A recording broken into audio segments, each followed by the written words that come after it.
Recently bought a set of B-sticks, the 20-inch minis with the weight reduction holes, and I wanted to make a video on how I refurbish them. And I say refurbish them because the previous owner that I bought them used online, had them completely stealth stripped. And what they did was just put the stealth strip over, top to bottom, all four sides, including the mating surface. So where like the step goes on, inside there, that metal to metal contact needs to be metal to metal. And they had stealth strips under there. So that's not good. I don't trust or if I'm trusting my life with something, it needs to be exact OEM specification. And that was not it. So I decided to refurbish them. Wish I took before pictures and did a little bit more of taking them apart, but I'm an idiot who's not used to making YouTube videos, so I didn't, so we're here. So basically took everything apart and took all the stealth strip off. How I did that was just take a pair of needle nose pliers and get it all off, and eventually, peel off that insanely sticky stealth strips. They were coated in adhesive. I mean, just absolutely coated. They would actually stick to the carpet of my office here, and I couldn't pull them up. They were so sticky. So you'll see a clip here of me actually removing that adhesive from these posts. Bit of a pain in the ass, but wasn't too bad overall. Calling this damn you, Uncle Lou. So I bought these set of B-sticks that were stealth stripped already, and the guy did a really terrible job at stealth sticking it, honestly. So, me being completely OCD, I am removing it. So what I did already was take my scraper and get like the coarse, let's say, or the big hunks of adhesive off. I mean, I got a ball the size of a golf ball of adhesive just off this. So now I made this little aluminum foil tray here, and I'm soaking it in some goof off. And I did test this out on one stick to make sure it didn't screw up the coating or something like that, and everything was fine. So now I'm doing the other three at once. So just letting it sit here, rotating it so all four sides get coated, and then gotta scrape it off. More and more scraping.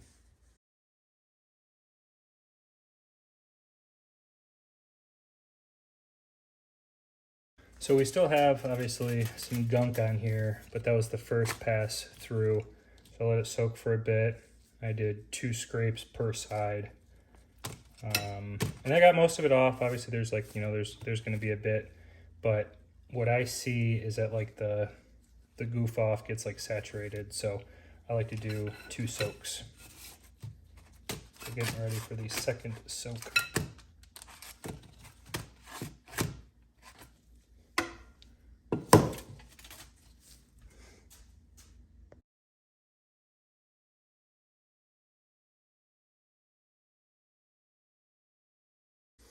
Now that they are mostly cleaned off, obviously there's still some, I'm gonna go lay them outside in the driveway, soak them down with the hose, so none of that gunk gets anywhere that it doesn't need to be. Even after all of that, you can still see a little tacky, and you still see some adhesive on there. Then all of this was all sticky on the steps and on the antler bracket. So I did the same thing. I made that little aluminum foil tray, put the goof off or whatever I used in there, let these soak in it, and then took my little scraper and just kind of scraped all the adhesive off, soaked them, wiped it off, did whatever I had to get all of the adhesive off. Every antler bracket, every step, and every post. One thing that I think gets overlooked when it comes to sticks and stands and platforms and all that is the integrity of the bolts. Now these are of course grade 8 which is a very strong grade, meaning it can support your weight without bending, breaking, shearing, anything like that. And if you're trusting your life to something, you want it to be the proper grade. So the bolts are usually fine. They're reusable, they're bulletproof. Nothing really can go wrong with the bolts in this type of application. But what is important is the nylon lock nut. So this nut that goes on has a little bit of nylon, kind of like a plastic-ish thing on the inside that is smaller than the threads. So when you screw it on, that nylon bites on the threads. Every time you take that off and put it back on, that nylon gets bigger and bigger, making it less safe. So if you take this nut off and put it back on, you're probably okay. But if you do it twice, then I don't think you're okay. I'm not trusting my life with that, removing it and putting it back on 2 times now. So the previous owner had to take it apart to put the stealth strips on. That was once. Now I took it apart to clean it, refurbish it. That is twice. So in my opinion, these lock nuts, nylon lock nuts, are garbage. So they're super easy to find, super cheap. Yeah, you can buy them from B-Skier, but you know, they're pricey. They're, I think, for one stick is $10 or something like that, which might not seem a lot. So $40 for a, you know, 4-pack of sticks to get new bolts and nuts. But they're very easy to find online. They're everywhere. I got USA made steel, of course, and they happen to be in yellow zinc instead of the black oxide. Yellow zinc is actually more corrosive resistant, so and if I'm really worried about it, I put a little paint pen so they're not yellow, but I'm not that worried about it. And it's cheap. I think I got all of it with shipping for like $17 or something like that for all 4 sticks. I mean, these lock nuts are 20 cents a piece. You know, it's a no-brainer. Buy a bag of 100 of them, and then you only use them one time, and you're completely fine. So I got the post clean, got everything clean. I have the new hardware. Now let's go put them back together.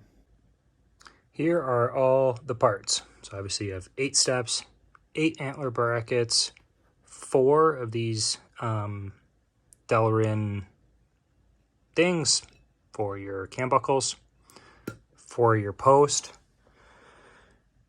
And then here are the specs for the nuts and bolts. They're all 1/4-20, grade 8, USA made, steel. So all the nuts are all the same, and then they're just different lengths of bolts. And I also have the assembly instructions that you can get on their website. So you're gonna have 5 nuts and bolts per stick. The top is gonna be the fewer holes. So the group of 5 is gonna be on top. All of the steps have the little cutout. So obviously there's gonna be 2 holes here. They go on the 2-hole side here. Line up the holes. Then the antler bracket. Now this is very important. The antler bracket has a 45-degree side, kind of hard to see, and then a pointy side. So where this 45-degree side is, where it's cut on a little slant, that's gonna go down. And the reason why that is because when you're setting your stick, you know, you kind of pull out the bottom and pull it down, right? You want that, the 45, the slant, to be able to like glide over things. So if there was a bump, you know, you want it to slide over instead of, if that was the point, it would get caught on the bump. So you want it to slide over. So the slant has to be on the bottom. So that's the setup. Top and bottom is going to be the same. Your antler bracket is going to go on the bottom of the step, the slant towards the bottom. Same down here. You take your 3/4 inch bolt, and that's going to go in through the top. Then you take your 2-inch bolt, that's going to go through the bottom. All of these nuts and bolts are going to be a 7/16. So the longer one's going to go through, of course, so the antler bracket can get put on. But it's hard to put the bolt on here. So the socket driver, problem is, doesn't fit. So I take my actual socket, put the bolt in, or the nut in upside down, has to be a shallow, feed that in, and then that'll get it started. Take the antler bracket. Now this one's easy because it'll actually fit in. It'll fit in between here. And then once it gets down to a certain point, it stops because it locks in between. So you can take that, and then that nut on top doesn't spin because it locks in between the antler bracket, which is really nice. So once that's in there, start at the bottom, same process.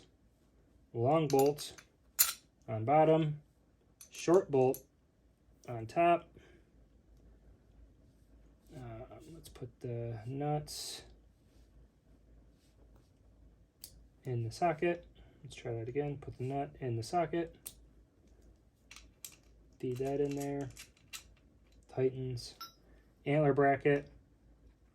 45 down.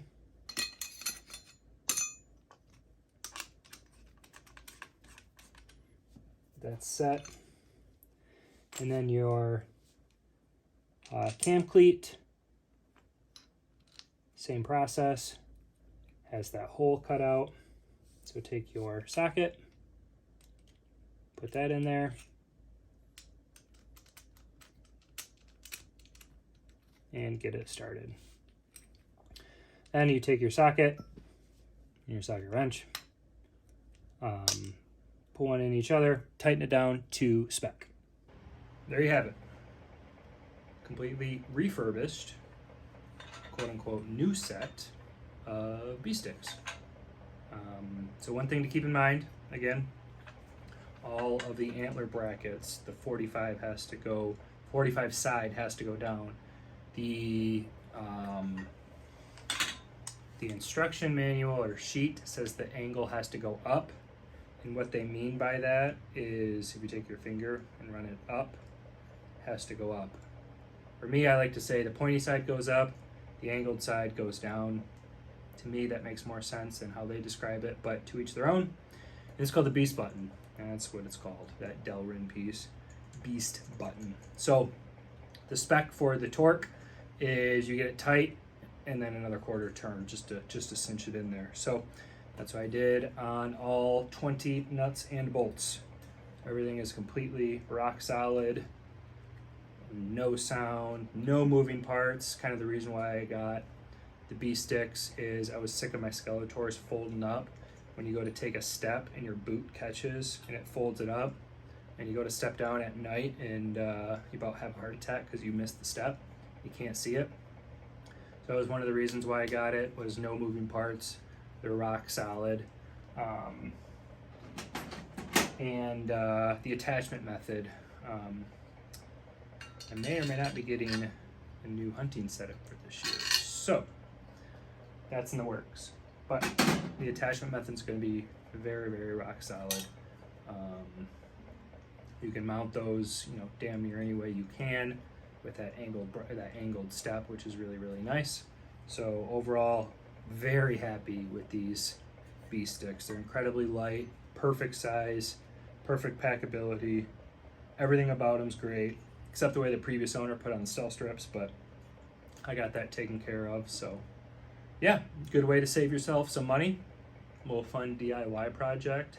And now I know all of my nuts and bolts are very, very safe, brand new, and all that good stuff. So no concerns about taking these into the woods with me here in a few months.